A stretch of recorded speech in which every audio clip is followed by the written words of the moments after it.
The guy who runs technology at India's largest stock brokerage looked at what email vendors wanted to charge his company every month, decided the whole thing was absurd, and just wrote his own.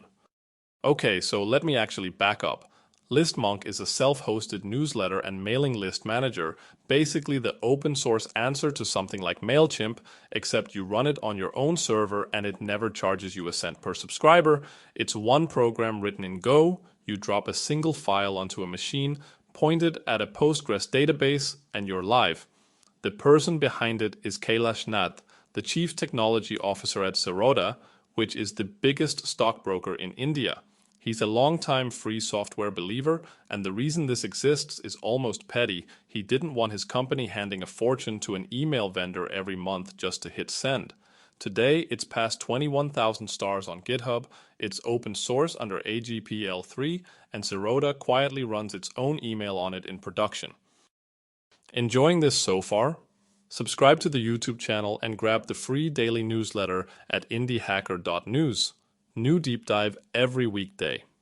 So this is the project's actual homepage, and it's refreshingly honest. No fake testimonials, no enterprise sales fluff, just the thing and what it does.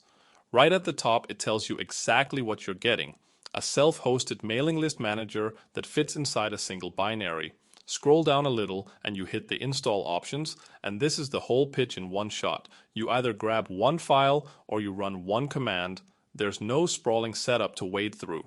Keep going, and they start walking through the real capabilities, beginning with managing big subscriber lists and the sign-up forms that feed them. A bit further down sits the analytics, your opens and clicks drawn as clean little charts. Then you reach the part that makes engineers grin, the performance section, where they show it firing out millions of emails while barely touching the machine. And near the bottom, it just keeps going. Transactional mail, templating, the long tail of features that turn a side project into something you'd actually trust with your audience. So where does this actually fit? Because the email world is crowded. The default for most people is Mailchimp, and it's genuinely easy, but the price is tied to how many contacts you have. So the better your newsletter does, the more it quietly punishes you for growing. Then there's the hosted creator platforms like Substack and ConvertKit, super smooth to start, but your entire audience lives on their servers, and walking away means rebuilding from scratch. On the other end, you've got the raw pipes like Amazon SES, dirt cheap to send through, but they hand you nothing on top, no subscriber management, no campaign dashboard, just an API that spits out email. Listmonk slots right into that gap. You own the list, you own the data, and you bring whatever cheap pipe you like to do the actual sending. Let me put some real numbers on this. In a benchmark the project itself published, it fired out more than 7 million emails in a single campaign run. And here's the part that's almost funny, it did that on roughly 57 megabytes of memory and a sliver of a single CPU core, which is less than the browser tab you're watching this in right now. It's been forked somewhere around 2,200 times by people running private copies, and it's been quietly shipping releases since 2019. Alright, what do you actually get once it's running?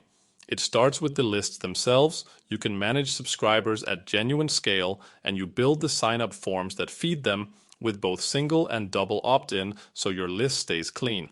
The piece power users fall for is the targeting, because instead of clumsy tag menus, you can write a real database query to carve out exactly who gets a campaign, like everyone who joined last month and opened the last email.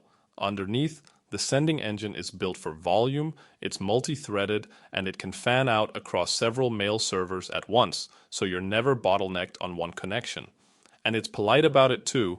You can cap the throughput and set rate limits so you stay inside whatever your mail provider allows instead of getting your account flagged. The second half is all about what the emails look like and what happens after you hit send. There's a proper visual editor where you drag blocks around to build a message, but if you'd rather get your hands dirty, you can drop into Markdown or raw HTML instead. On top of that sits a real templating language with over 100 helper functions, so you can personalize the subject line or branch the content based on who's reading it. Once a campaign goes out, the built-in analytics track your opens, your clicks, the bounces, and which links people actually pressed. And it isn't only newsletters, there's an API for transactional email, the password resets and receipts your app needs to send, plus webhooks that push out SMS, WhatsApp, or app notifications through the same system. Now under the hood, because the architecture is most of the magic, the whole backend is written in Go, and it compiles down to one self-contained binary, no runtime to install, no pile of dependencies to babysit. It just runs on Linux, Mac, or Windows. The admin dashboard is a Vue front end, and the neat trick is that it's baked right into that same binary, so the thing you deploy really is a single file. The only outside piece it genuinely needs is a Postgres database, which is where every subscriber and campaign lives. And for the actual sending, listmonk is the brain rather than the muscle. You point it at any standard mail server, whether that's Amazon SES or your own relay, and it orchestrates everything from there. And honestly, getting it going is almost anticlimactic. If you've got Docker, it's 2 lines, you pull down their compose file and bring the stack up, and a minute later, the admin panel is sitting there waiting for you on port 9000. If you'd rather skip Docker entirely, you download the single binary, run it once with the install flag to set up the database tables, and start it. That's the whole ceremony. There's no account to create and no cloud to sign into. It's just yours. This isn't some abandoned repo either. The latest release, version 6.1, landed recently, and it's mostly about hardening. The headline is a batch of security fixes around permissions, the kind that matter once you've got several team members sharing one admin panel. There's a new privacy switch that lets you turn off open and click tracking entirely, which is a genuinely thoughtful thing to ship inside an email tool. They added a way to proxy your media through listmonk itself instead of exposing your raw S3 storage links to the world. And the permissions got more granular, so you can now let someone build a campaign without also handing them the power to actually blast it to your whole list. So here's the honest read. This is not a magic button. The moment you self-host your own email, you also inherit the hardest part of email, deliverability, the dark art of actually landing in the inbox instead of the spam folder. A hosted service quietly does that reputation work for you, and here it's squarely on you. It also expects you to be comfortable running a database and a mail server, so this is real infrastructure, not a sign-up form. But if you've got an audience you actually care about owning, and a bill that climbs every single time that audience grows, this flips the whole equation.